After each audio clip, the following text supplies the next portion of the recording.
Hello everyone, my name is Jamin. Thanks so much for visiting my channel. In this video, I have a Legion Y7000. This will be the 2019 model. I'll show you how to get inside, access, and upgrade your storage.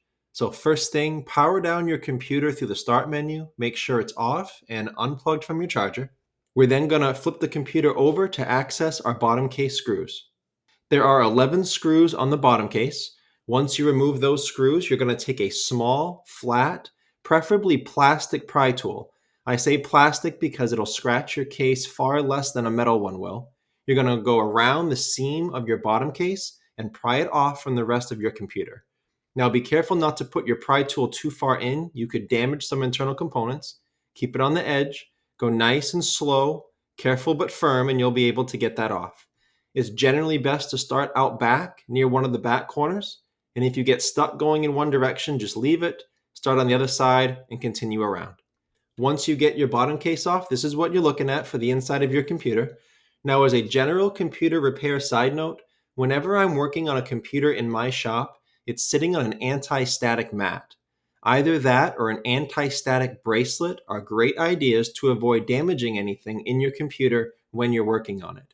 If you would like help with tools or supplies for your computer project, as well as any replacement or upgrade parts for this specific model, the Y7000, I will have a link above, also below in the description, and that will be a list of all the tools and supplies, as well as those replacement and upgrade parts for this computer.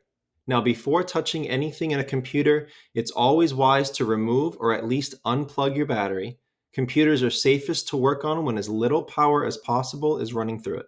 Your battery is right down here, near the bottom right of my screen.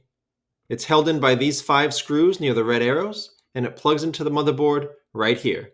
Now, usually it's best to not pull on wires if at all possible in a computer. Sometimes you can damage them or pull them right out of the plug. However, in this computer, there's no give here. There's no extra wire to grab onto. So I had to unscrew the battery, take the battery out, and then gently wiggle that out by pulling on those wires, unfortunately. So it's not ideal, but you had to go slow and gentle, and you can wiggle that plug out of the port. So for storage in this computer, we have this location right here. This is a 2.5-inch SATA connection. You can have a hard drive or a solid state drive here. And then this storage port, this is an M.2 solid state drive port right here. So 2 different storage locations. We'll talk about this hard drive first.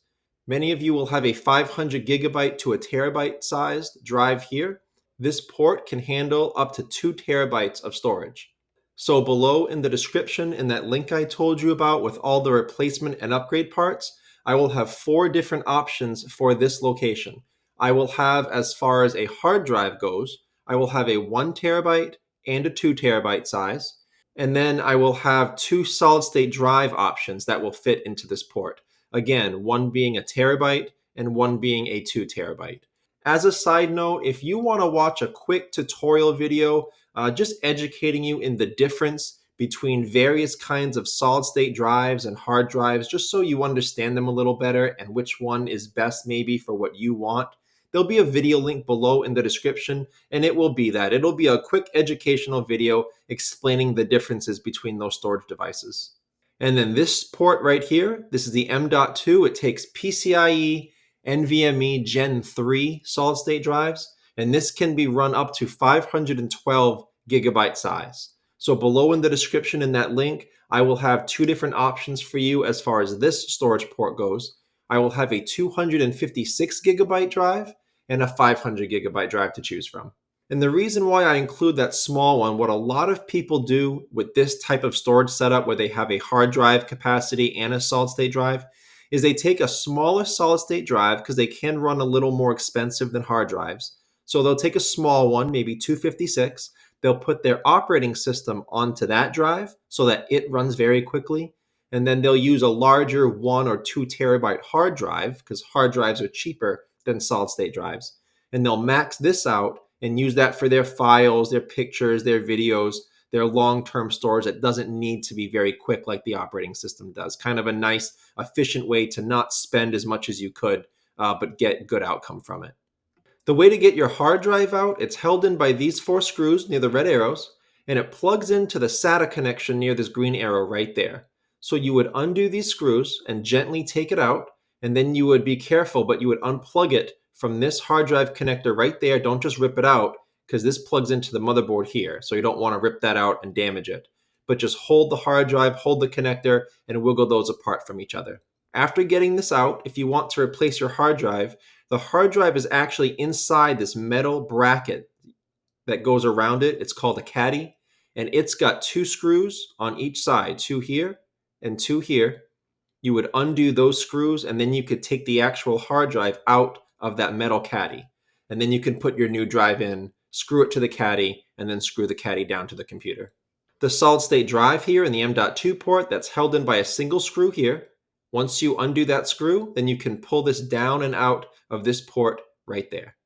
I guess some of the last things to mention about this kind of an operation, if you are upgrading your drive for any reason, you may need to install an operating system onto it afterwards. Drives usually don't come with pre-installed operating systems. If you would like help with that, I will have two video links below in the description.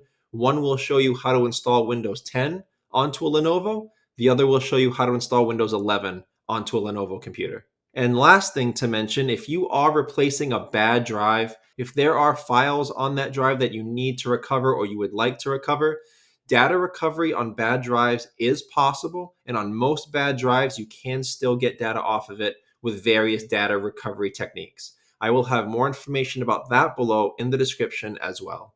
But that's the end of this video, how to get inside your Legion Y7000, access and upgrade your storage. Thanks again so much for watching. Please remember to like and share if this helped you out, if you think it can help someone else out.